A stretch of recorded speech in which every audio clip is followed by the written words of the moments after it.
talk after. Welcome everyone to Torah. I had to move the computer a little bit. The glare was really bad. I'm all bundled up because I just came back from the cemetery. It's not that I resurrected or anything. I just had a funeral. Let's see, but I will show you. I always like to show people the snow, right? You can see that for a bit of snow. This is finally, winter is here. Welcome, Glenn. Great to see your name here. Who else is around? Please say hello. I know it's cold. And this is the time where some of the people start traveling to warmer climates. The good news is you can still connect to Torah L'chaim wherever you are. Right? Anywhere. Well, for me, I'm glad to be back after a little bit of a hiatus for the new year. And I hope everybody's doing well. Lots of illnesses around here in Winnipeg. Lots of flu and RSV. And I hear in the States now it's mostly COVID, but also a little bit of flu. Here in Winnipeg, I would say mostly flu and RSV. And we are going to study today Parshat Vaera. We are starting with the plagues against Pharaoh, and I wanted to open up. We'll see in a minute with the magic wand stick. Remember the magic stick of Moses? He used to do lots of magic with that, which is problematic. It's problematic because I'm pretty sure people around him, they may have thought that that stick had some power by itself. What would you think? If you see somebody that is constantly using that before plagues or miracles. Everybody needs a prop. So, who's here? David Grossman is here. Welcome.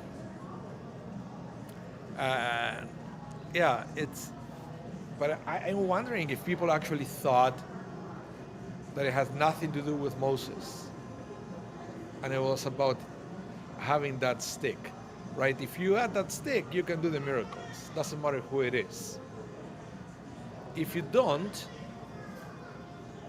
then, I don't know, maybe you should try to get it. But Moses used it all the time.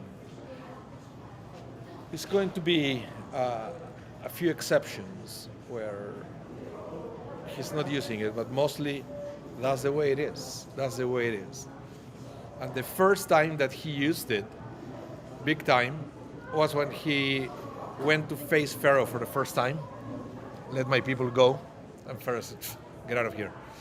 And so Moses threw the stick to the floor. What happened? A serpent, right? A serpent. Some people say that it was more like a crocodile. But the funny thing is, Pharaoh was not impressed. Pharaoh looked at that and said, what is that? Pharaoh said, guys, show him. And then Pharaoh's magicians, they also had sticks. And they threw the sticks to the floor, and they also got snakes out of the sticks.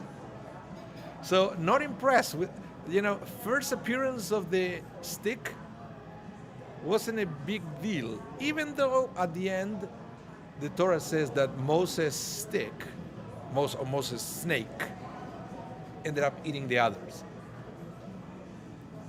But as magic goes, they achieved the same thing. And I'm also wondering what Moses thought, right? I don't know if it ever happens to you, that you think that you have a special skill, or some people say, I have this superpower. I don't know, I'm good at math, and I can run really fast. And then you show off. And then your friends look at you and say, what's the big deal? I can do the same. How do you feel? If you felt insecure before, how you feel after that? On top of the that they were able to do the same thing, now you're embarrassed because you showed off before, and you thought that your skill was unique, and then you realize that it's not. You realize that it's not. It's just saying. I will leave it there. It's for all of you to think about. How would you feel? Okay? So I'm going to bring my text, and we're going to study a little bit about this. Okay. Okay, so let's call this next text Magic Stick Take 2. Okay, Magic Stick Take 2. God said to Moses, "Go to Pharaoh in the morning, as he's coming out to the water, and station yourself before him at the edge of the Nile, taking with you the road that turned into a snake." Okay? And I'm saying this because the rabbis mentioned, why is the Torah saying to Moses, take with you the road that turned into a snake? Did he have many other roads? Did he have many other sticks? Why is the Torah trying to be specific to saying, no, bring the stick that turned into snake? And remember, every word in the Torah is necessary. So what the rabbis are saying here is it has to be a message in those extra words. What would it be the message in those extra words? It said, bring back the same stick. One of the things that I was thinking is exactly what I was sharing before, that maybe Moses wasn't so sure about the stick anymore. He said, maybe, it already kind of embarrassed myself. So God is telling Moses, there is much more about that stick than turning into a snake. So bring it back. I'll show you. Okay, I'll show you. And eventually what happened with the Nile? Blood. But the funny thing is, and that's why before we continue with the thing of the stick, the funny thing is, it wasn't Moses the one striking the river. It was Aaron. So again, the casual observer may think that it wasn't about Moses or Aaron, it's about the stick, right? The magic stick. I wish I could have one of those to make things happen. Keep that thought, okay? Keep that thought, and let's go back to this. The fact that God was telling Moses, there is much greatness with just becoming a snake. That's nothing. I know you were like, oh, snake. But that's nothing. Wait until you will see all the miracles that they're going to come. And I wanted to share with you guys a story that I found it kind of funny. And listen to this. Listen to this story. It's about Charles Ludwig. Charles Ludwig Dodgson. Okay? It's better known. Sorry? Yeah. Well, it was better known to us as Lewis Carroll. Okay? That's the way people know. Author of the 1865 children's fantasy story Alice in Wonderland. Very famous, right? What most of us do not know about him was that he was also a brilliant mathematician, spending more than 25 years teaching at Oxford University. Did you know that about him? You did. Good for you. I didn't. One day, Queen Victoria was so delighted after reading his fantasy novel, Alice in Wonderland, that she asked him to send her any other of his publications. Dodgson responded immediately, but the Queen was somehow taken aback when she received two of his other works, syllables of plain algebraical geometry and an elementary essay on determinants. Hello. How are you? Hold on a minute, guys. I'll be right back. I'm in the class.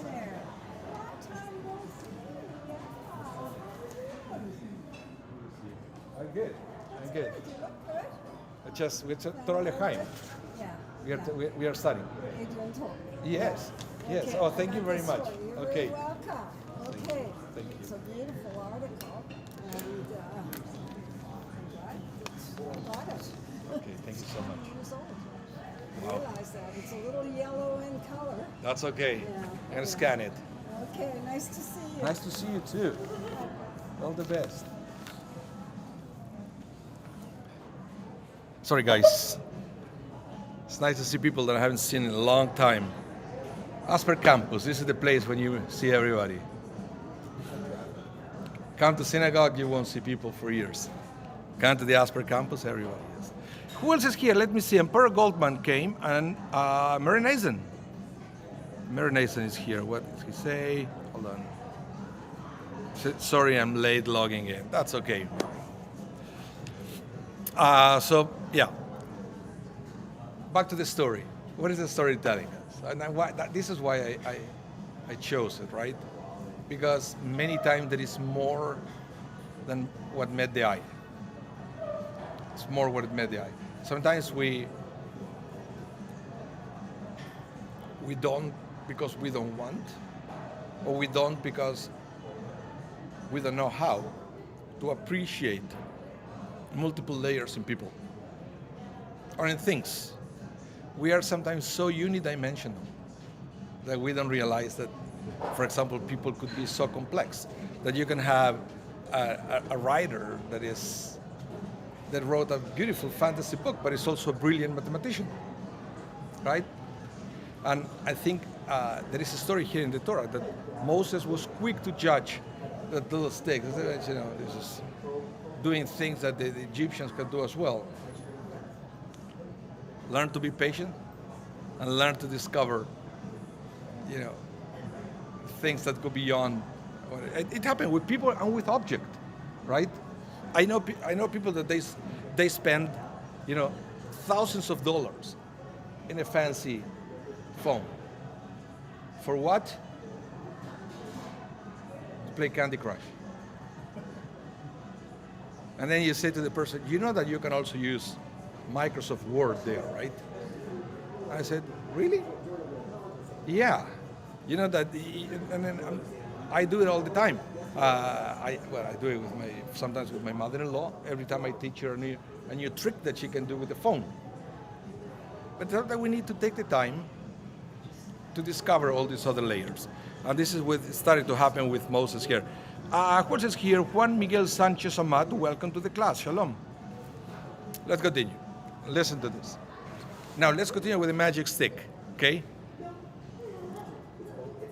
Let's go to take 2, the magic stick. Listen to this. And God said to Moses, say to Aaron, you take the rod and hold out your arm over the waters of Egypt, its rivers, its canals, its ponds, and all its body of waters, that they may turn to blood. There shall be blood throughout the land of Egypt, even in vessels of wood and stone. Yeah, but it's not him. And now it's Aaron, right? Doing the miracle. Let's continue. Exodus 8. And God said to Moses, say to Aaron, hold out your arm with a rod over the rivers, the canals, and the ponds, and bring up the frogs on the land of Egypt. Okay? Just to put it in the right context, this is miracle number 2. Remember, it was blood, frogs. What was number 3?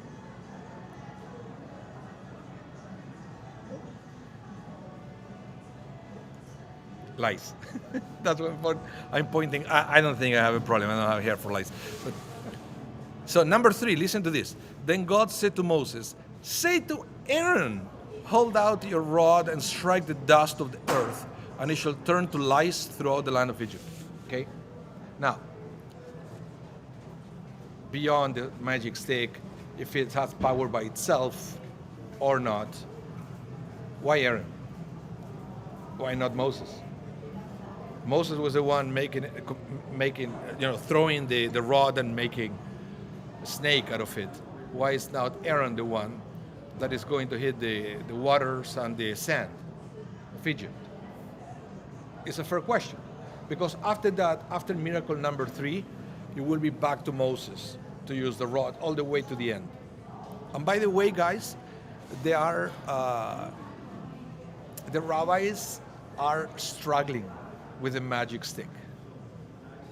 How to justify it as an independent, powerful thing. It's almost like I'm waiting for somebody to do a movie out of it. You know, maybe if Dan Brown to write a book about searching of the magic stick, and then somebody will find it, I will make a miracle or something. So why is that? Because being magic, channeling the power of God, when was that created? Let me bring it back. This is fascinating because the rabbi said, hold on a minute. God created the world, right? And then God didn't create anything else except, you would say, the tablets of the law that Moses eventually broke, right? And the stick. That's what the rabbi said. This stick. So one explanation or one justification is that these things were created at the beginning of time and it became hidden until Moses found it. The stick. So the stick was available to humanity forever, but only Moses was able to find it and to unlock the power. Because it cannot be created after the world was already created. God didn't create anything else. God never created anything after the creation of the world. That's it. Everything else is the world being the world. Okay? And the rabbi said also the stones used for the 10 Commandments were also created at the beginning of time. And they stay in heaven waiting for Moses. So this is a very interesting theological concept. If it's possible for something to be created after creation, or it's something that was already created at the beginning of time. Okay? And there are things talking about that. But we still have to answer the question of why God said to Moses, it's not going to be you getting the blood, the frogs, and the lice. It's going to be Aaron. Why? Let's try to answer that question. Listen to this. People, by their nature, are influenced by the experiences of their senses, even when logic dictates the opposite of what the senses perceive. Even with all the cerebral knowledge of the resultant good generated by turning the water into blood, when Moses, would actually hit the waters, his eyes will absorb the image of him performing an outwardly violent act towards something from which he received unusually positive benefit. Try to absorb this, Rocky. He has to hit the water, right? Hit the water. And Moses said, in the words of the Midrash, I don't want to hit the water because the water helped me before.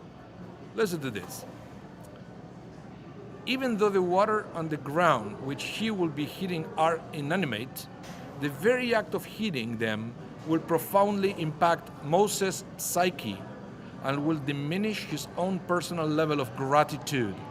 Gratitude is the essential attribute for appreciating Hashem, God, and the world he created, and is thus integral for his service.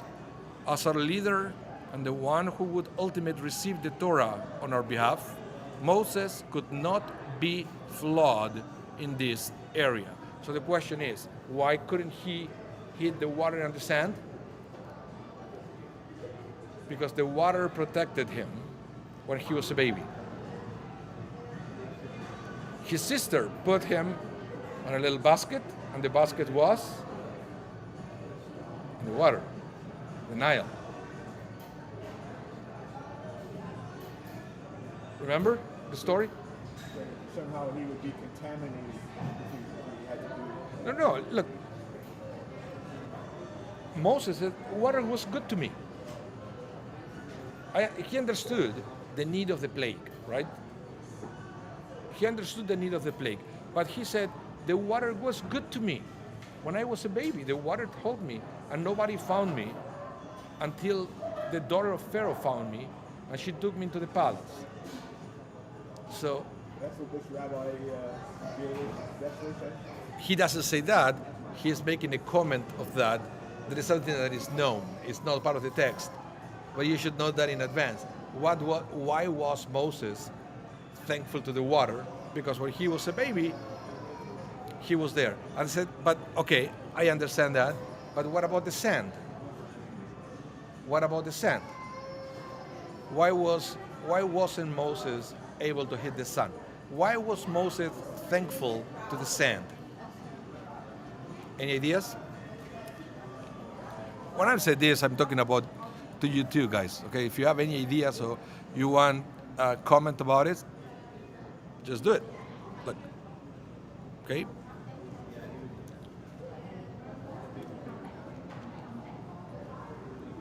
What do you think, Rocky? No idea. I know where he comes from. Okay, it's a midrash. But I said that Moses was thankful to the sand because he used the sand to cover the body of the Egyptian he killed. But he was not found immediately. Until one of his own ran him away, remember? So the midrash is the best explanation for why these hands arrived to Aaron. Well, we have to explain why God spared Moses from hitting the water and the sand. We have a better explanation why only the water and the sand, and he was able to perform all the other miracles. Really. And he said that is so. Let me go back to this rabbi and why we think it's so important. Because from here we apply the concept of Kal Vachomer. Kal Vachomer is a concept used in rabbinic literature that implies even more so. What does it mean? It said, if Moses was thankful to something that is inanimate, Kal Vachomer to a person, even more so to a person. If the Torah is telling us that we should be thankful to nature, even more so to people who actually help us, and even more so to God who gave us the life. You see the progression? So the rabbi said that the best way of teaching something is that you start with the lowest common denominator, the lowest one. Why? Because once you understand the principle, then using Kal Vachomer, you understand that you should apply the same principle to everything that comes above that. So, if I say to you, for example, that the Torah says that I should not destroy any of your property, use Kal Vachomer there. Something that it will teach me, if I said, if the Torah says that I should not destroy other people's property, Kal Vachomer, other people's life. So some people understand that the prohibition of murder, it should be understood by Kal Vachomer after the Torah said you should not steal. That's the way the rabbi said that no, the Torah make it clear that you should not murder just in case, because that is we don't want any risk to somebody misunderstanding that.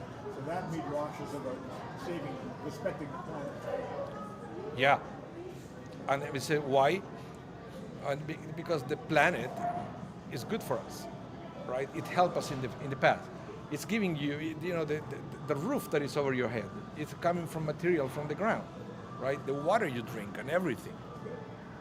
So it said you should be thankful to that. Once you understand that, then Kal Vachomer, you should be grateful to people and you should be grateful to God just by applying Kal Vachomer here. So it's fascinating.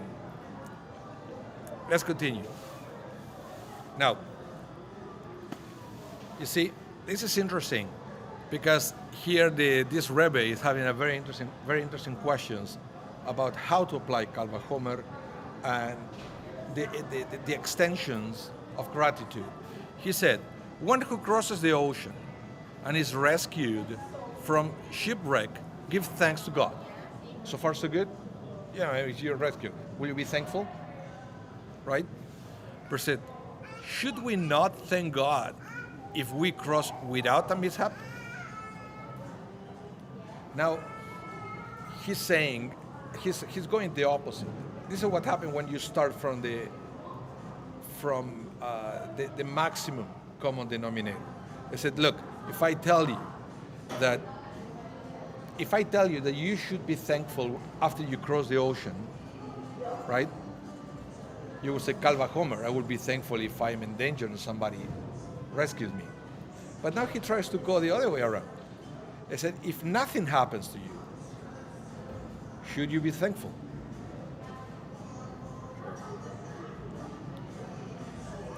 And then he said, one who is cured of a dangerous illness, offer praise to God. That's common, right? Thank you, God, you healed me.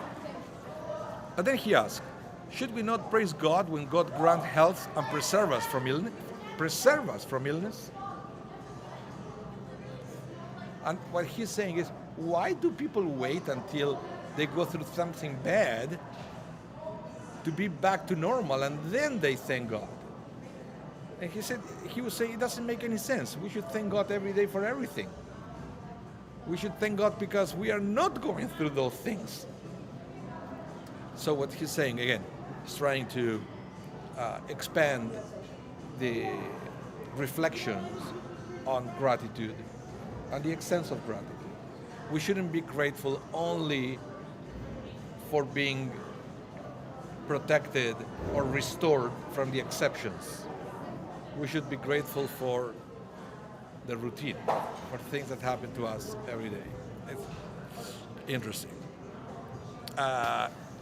Welcome, Randy. Welcome to the class. You will replay later. Yeah, this is a good time to say that if you missed any part of the class, this class is going to be rebroadcast tonight at 8 p.m. Central Time. So relax and keep enjoying the rest of the class.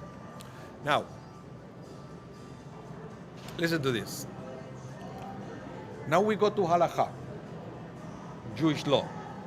When do we supposed to be thankful? Okay? Listen to this. There are 4 categories of people who need to thank God for the kindness He has done for them with the blessing of thanksgiving. Birkat HaGomel. It's in the Siddur, by the way, and I'm talking to all of you. If you ever feel that you fall into one of these categories, what you have to do is you come to Shari Zedek, to any of our minions, could be daily minion, could be Shabbat service, and you are entitled to come to the microphone and to recite the Birkat HaGomel, okay? It's printed on our Siddur, so everybody can say.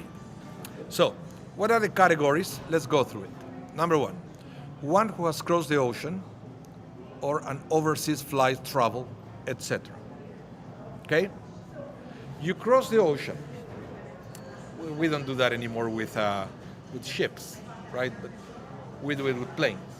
If you cross the ocean, let's say you go to Europe, you go to Israel, right? You go to France, you go to Italy. When you come back, what do? You go to Shul, and you say the Birkat HaGomel. Okay? Number 2, one who has crossed the desert, included in the category are all other life-threatening. So that will mean that, for example, if I go from Canada to Buenos Aires, am I crossing the ocean? No. But it's considered crossing the desert, like a long land extension. So you also have to say Birkat HaGomel. Let's continue. Situations from which one is saved, such a wall collapsing upon him, a goring ox, robbers, car accidents, etc. Okay? Again, you come to synagogue, you say the Birkat HaGomel. One who recovered from a very serious illness. In these days, practical terms, you're in the hospital, you had a surgery, you go home, call the synagogue, you come and you say Birkat HaGomel. Okay? Let's say, God forbid, you are on for a long time on a cancer treatment, in remission, you come and say Birkat HaGomel. Okay? And the last one who was released from prison. Okay? You come to synagogue and you say Birkat HaGomel. It is preferable that the blessing be said in the presence of a Torah scroll. In other words, you always should try to come on Monday morning, Thursday morning, Saturday morning, Saturday afternoon during the Torah service. And if possible, the one saying the blessing should also receive an aliyah. Okay? That's why you always should try to arrange in advance that you want to say Birkat HaGomel. If you call our office, you talk to the secretary, she will know immediately what you're talking about. He said, hey, I want to say the blessing of Thanksgiving. This is my situation. And yeah, you will be offered an aliyah to the Torah. You don't have to be a member. Just call us. Now, let's continue here. However, if a Torah is not available, the blessing should not be delayed beyond the third day. Okay? So for any reason, let's say that you're not going to be able to come on Monday. You got released from the hospital on Sunday. But then you're not going to be able to come on Monday, but the only day that you are available to come to shul is on Tuesday. You come on Tuesday, there is no Torah.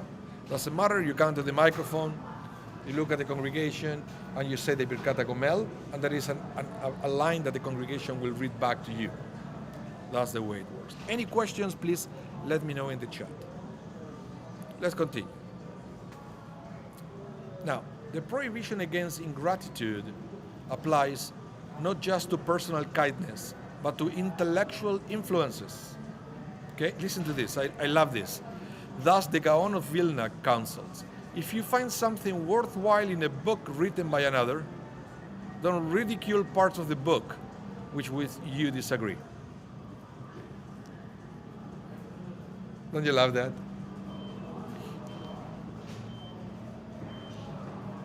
Let's say you read a book that you really like, and there is something that really resonates with you, and you take it, say, oh, what a great thing.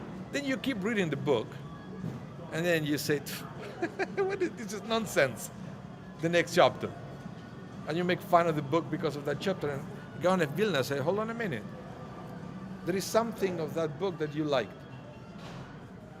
So, out of gratitude to that, you're not allowed to make fun or negative comments about the book because of that other chapter that really helped you. Okay? And it happened to me in every book that I read. That there are things that I like, there are things that I don't like, but you take the positive and you should be grateful for that. Now, Rabbi Harold Kushner said, listen to this, it's beautiful. Can you see the holiness in those things you take for granted? A paved road or a washing machine. If you concentrate on finding whatever is good in every situation, you will discover that your life will suddenly be filled with gratitude, a feeling that nurtures the soul. It's true. Look, I'm on a chair right now, right? You, Rocky, you're on a chair. You guys at home, you may be on a chair, on a couch, I don't know where you are. Now try to imagine if you have to be standing on your feet from the beginning of this class. How will you feel? But we are not thankful to the chair. Even though if we've been comfy for already 40 minutes because we did have a chair. Or the nice controlled temperature that we have in this building. Otherwise, we had to be outside on that cold snow. What is the temperature today? -30 wind chill. Why did I check? Yes, Rice, that's the temperature outside. Wind chill -30 Celsius. How much is in Fahrenheit? It's probably the same at that point. I think that there is one point that Fahrenheit and Celsius is virtually the same. Anyway, so it's very important to be grateful. Now we also have to understand that we are all Jews, right? How do you say Jew in Hebrew? How do you say Jew in Hebrew, guys? If you have access to the chat, let me know. I will give you a minute. Think about it. How do you say Jew in Hebrew? How? Yehudi. That's a word. Yehudi. What is the word Yehudi coming from? Yehuda, who was one of Jacob's sons. Yehuda. Yehuda became a tribe and then became the largest tribe and the only one that survived after the decimation of the kingdoms in Israel. So the only tribe that survived was Yehuda. So basically we are all descendants of Yehuda. So we are Yehudim. We are Jews. Okay? Now what sometimes people forget is where the word Yehuda comes from. So if we are all Yehuda, we all have the qualities of Yehuda. What is the root of the word Yehuda? Lehodot. What is lehodot? To give thanks. To give thanks. So I don't know if you ever realized that the essence of the word Jew is the thankful one. So if you want to be like Yehuda, if you want to be a Yehudi, you have to express Hoda'ah, which is thanksgiving. And it's a very important thing to remember. A Jew should always be thankful. Because that's our essence. Yehudim. Hoda'ah. Thanksgiving. Yeah. Let's read this one. We see the trait of gratitude reflected in the Talmud commentary Shita Mekubetzet to Baba Kama 92b, where it is recorded that Rabbi Yitzhak Alfasi refused to judge. Let's see if you agree with this guy, Rocky. Refused to judge a case involving a bathhouse where he bathed. Since he owned a debt of gratitude to that bathhouse, he did not want to run the risk of sliding it while determining its fate. Why must one feel gratitude even to bathhouse? Because the ability to appreciate kindness that one receives is one of the foundations of serving God. The Midrash says, if one denies his friend's kindness, he will be inevitably deny God's kindness. Indeed, the very first sin that mankind did involved denying an act of kindness. This occurred when Adam defended his eating from the tree of knowledge with the word, the woman that you gave to be with me, she gave me of the tree and I ate. Instead of recognizing that God had performed a kindness for Adam by creating Eve, Adam instead blamed God for his own sin. Okay? Interesting. What do you think about excusing yourself to the bathhouse? Will you do something like that? Let's say that A feeling of an obligation of gratitude would be a reason to disqualify a judge. yeah, let's say that, where do you exercise? You go to Taylor to exercise, but your son is there. But it's different. Let's say that you go to Refit, right? And you feel that it was good for you. You feel better and everything. But then eventually there is a case about the Refit that comes to you. You don't have stock there, right? You don't have anything. Will you take the case? And in this case, the rabbi will say, no, because you know what? I'm better because of this place. So I feel that maybe I will be biased. So it's That's a good point. maybe I will be biased. It's and I always wonder stuff like that when with judges they have to, let's say, they have to hear a case involving, I don't know, Apple, right? You know this trial now that the Apple Watch 9 and Apple Watch Ultra. There is a case involving patent infringement. There was another company that invented a method to use sensors to measure the level of oxygen in the body. Phenomenal. It's phenomenal. The case says that Apple used the patent and the technology without the approval of the company. So there was a judge that said that the Apple Watch 9, Apple Watch Ultra will have to take out of the shelves overnight. And Apple was not be able to sell it. Apple was able to reinstate that until the verdict. Because what the judge said, until we have a verdict, it's out of the shelves. So far what happened is it's back to the shelf until the verdict, okay? I guess it's giving Apple more time to negotiate a deal with the owners of the patent. But I was wondering is, what if this judge, right, she prevented a heart attack because of the information that the Apple, you know that my Apple Watch, you put 2 fingers here, and it will do like an electrocardiogram. I call it AKG. You know, let's say that I do that, I detect something weird. I got to the hospital and I said, "Oh, thank God you came here, sir. We'll take you to the OR right away." And then I'm a judge that I have to judge to see if that watch has to be taken out of the shelves. I think it's very complex, right? So I don't know. It's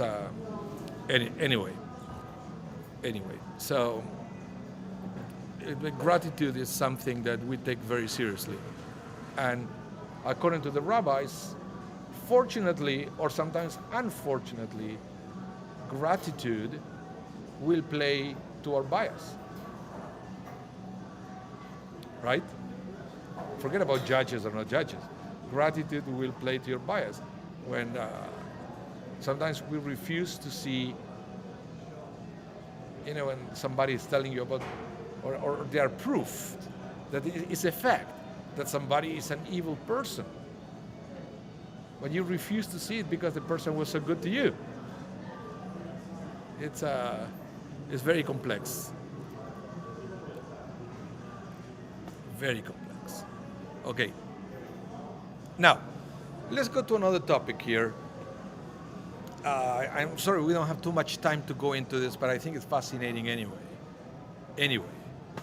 Let me read these 2 things first, and then we are going to discuss it. Okay?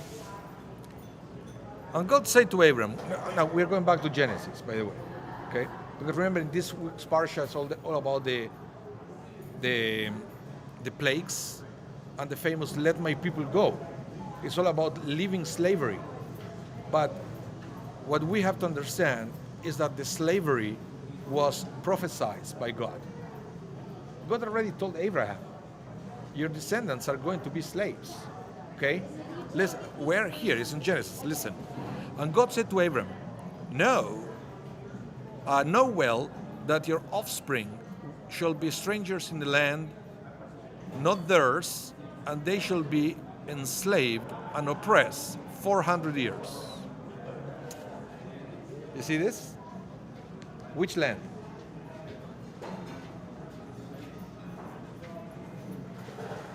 It doesn't say.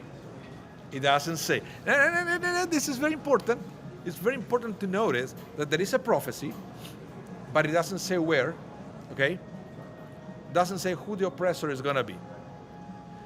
Because it's interesting, because then it says, but I will execute judgment on the nation they shall serve, and in the end, they shall go free with great wealth. Okay? And then let's go to Exodus now. I have now heard the moaning of the Israelites because the Egyptians are holding them in bondage. And I have remembered my covenant. Which covenant? What I just read before, right? That part of the covenant is they're going to live with wealth, and I will judge the one who oppressed you. Now we know who the oppressor is. The Egyptians. But Genesis didn't say that. And that is a very important. Let's continue. Say therefore to the Israelite people, I am Adonai. I will free you from the labors of the Egyptians and deliver you from their bondage. I will redeem you with an outstretched arm and through extraordinary chastisements. Okay? So why this is so important? And I would like to ask everybody, and I would like to ask everyone to exercise your brains here, because this is one of the most difficult topics in theology in general.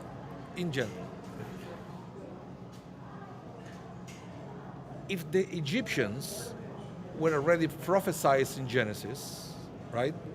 If God said, eventually you're going to be slaves and you're going to be oppressed, right? What right does God have to judge the Egyptians, who technically it looks like they were doing what they were doing because God wanted it? Because God's will. God's will was that the people of Israel should be enslaved, oppressed, right? So what right does God have now to come and punish the Egyptians?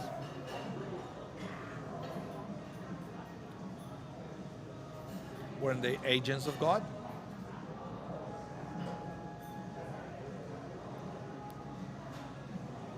This is very common, and let me give you another example, Rocky. It's you may even have heard this in court. I don't know what kind of people you have in front of you. I can only imagine. But let's say that, like, somebody was killed, right? Murdered. And then the killer said, why are you trying to put me in jail? It was the will of God. If God is in control of everything, if the person died, that means that was the will of God. And if that was the will of God, what right do you have to judge me? I was God's messenger. Because it's clear, and we say this every Rosh Hashanah for Yunetane Tokef, right? Who will live, who will die, who by fire, who by water, who by sword, right? It was decided already. And if God's already decided that, how can you come after the killer?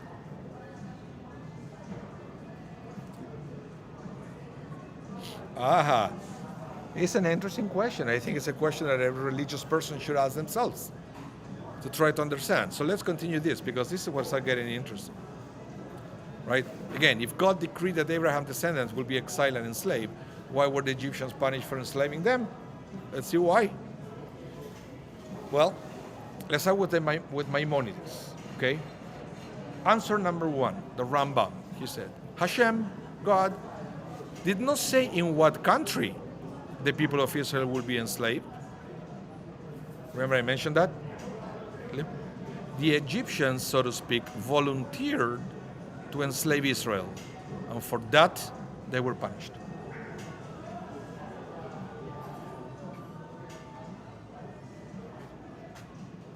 It's like God decides, when you say Yunetane Tokef, who by sword, okay? Let's say that God decided that so-and-so will be murdered, okay? What it was not decided is who is going to be the murderer. Whoever did it out of free will. You could teach a course, free will and determinism. Yeah, but it's so that is in a nutshell, of course, everything that we are talking. Now, interesting, because the Ravad, Rabbeinu Abraham ben David, he kind of disagrees with Maimonides. And he will say, the Egyptians were punished for treating their slaves more harshly than necessary. They would say, no.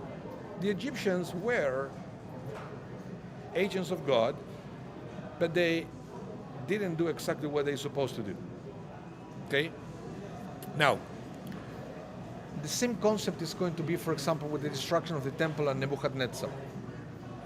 Nebuchadnezzar, king of Babylonia, is an interesting character in Judaism. because sometimes he's presented as the most evil person, and sometimes he's presented as a tool in God's hand. So Nebuchadnezzar is it's also the same thing, Let's continue. Now, the Rambam will try to explain more his words. He will say, there is no contradiction between our having free will and Hashem's knowing the future, because his knowledge is different from our knowledge in a way that we cannot comprehend. I will try to say this in a nutshell, and I'm sorry if I sound too philosophical or Kabbalistic here, but this is the thing. From God's perspective, there is no time, okay? So, if there is something that it will happen to us, it will happen to us. For God already happened. Because God doesn't have a timeline. We have a timeline. Understand? We have yesterday, we have right now, and we have tomorrow. But this happens only on Earth, on space. But God is above space, but that's why we also say God is above space and above time. There is no yesterday, today, and tomorrow for God. So it's very difficult for us to understand or to answer the question, does God know what I'm about to do? And the short answer is, whatever you're about to do, you already did it in God's realm, because there is no time. There is no time. Sounds like an intellectual cop-out. Yeah, well, this is the short answer. Okay, let's continue with this text here. It says, somehow, the fact that he knows that a certain events will happen and a certain person will be involved does not force that person to play that role. Rather, every person has free will. You did it because you wanted to do it. And it's almost like because you wanted to do it, God didn't stop you. It just channeled you to a specific person that it was waiting the punishment. You understand that? It's Maimonides. It's an interesting concept. I said that there's somebody who was already, he got a verdict, right? The verdict was death by murder. I will be somebody who really wants to kill somebody out of his evil intention, out of his free will, but God will make the shidduch. So the person could die, and the other person could be judged and punished for what he did. Are you going to take this to October 7th? Well, it's not me. I did hear that stuff. Like I hear so many difficult to digest things. Like, for example, that they were saying, I heard a rabbi that said only people who broke Shabbat to go to the music festival died, because it was on a Saturday, right? People who went to shul instead of going to a, you know what I mean? It's difficult to say, but we still have to understand how you can have free will and punishment and a God that knows everything at the same time. It's one of the most difficult things to answer for any theologian. Then the other side is somebody like Rabbi Kushner, right? That he has his own explanation of that without accepting the concept that God is omnipotent. Kushner said God is not omnipotent. That's the solution. That's the answer. And he said bad things happen because God cannot stop. It's if you want to know more about that, I recommend the books of Kushner. Okay. We are running out of time, so I will read one more. Okay, let me read this one. It's fascinating. Don't try to think too much out of it, okay? But listen, if a person let's say Reuven says, let however wants come and separate teruma from my produce.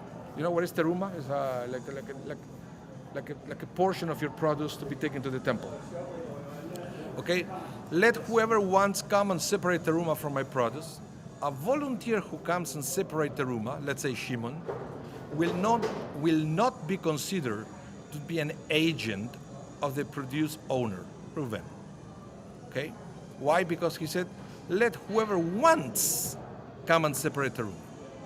Accordingly, even if Reuven had previously undertaken a vow not to derive any benefit from this Shimon, Shimon will be permitted to separate teruma on Reuven's behalf, since Shimon will be acting on his own and not technically acting for Reuven. Okay? So because basically what happened is, the way Reuven said it is not actually expecting anybody to come. Okay? He said whoever could come, but he's not expecting anybody to do it. Now the next one said, on the other hand, if Reuven had said, let whoever hears me come and separate teruma from my produce, because basically another way of saying it is, hey, all of you who are listening, do I have any volunteer to come and get teruma? You know the difference? I said, do I have any volunteer? A volunteer who comes and separates teruma is considered to be Reuven's agent. Therefore, if Reuven had previously undertaken a vow not to derive any benefit from Shimon, Shimon will not be permitted to separate teruma on Reuven's behalf. Okay? Don't think too much about it, and listen to the next thing. When Hashem decreed that Bnei Israel, the people of Israel, will be enslaved, his knowledge that the enslavement will take place in Egypt did not force the Egyptians to enslave Bnei Israel. It was as if Hashem had said, let whoever wants come and enslave Bnei Israel, in which case the person who responds is not deemed to be an agent. It follows then that the Egyptians who did respond were deserving of the punishment. But he's not closing there. There is one more text. Same rabbi, listen to this. When Hashem decreed that Bnei Israel will be enslaved in Egypt, he effectively appointed the Egyptians as agents to fulfill his will. It was as he said, let whoever hears me come and enslave Bnei Israel, in which case the one who responded was deemed to be an agent. Therefore, since the Egyptians were merely his agents, they would not have been deserving of punishment if not for the fact that they treated their slaves too harshly. So those are the explanation of the two options. Some rabbis will understand that God said, yes. God said, hey, whoever wants, come and enslave them. Or maybe God said, hey, any takers? So some rabbis will say, no, God asked for takers, in which case they're agents so that they cannot be punished, unless that they don't fulfill with the mandate of an agent, right? And the other rabbis understand that God wasn't looking for an agent, and whoever took the opportunity to enslave the Israelites did it on their own, and that's why they were liable. Yeah. Okay. So, thank you everyone for tuning in this morning. Thank you, Rocky, for being here. Remember, this class is going to be rebroadcasted tonight at 8 p.m. Central Time. David Grossman said he was in Fauda. Who was in Fauda? Oh yeah, it's Idana Mehdi. It's not only in Fauda, he's one of my favorite singers. In fact, we do one of the melodies of Lechado D. Here, the Kabbalat Shabbat is from Idana Mehdi. Yeah, great singer. Thank you, everyone. Have a wonderful rest of your day. Please stay safe and hope to see you soon. Bye, everyone.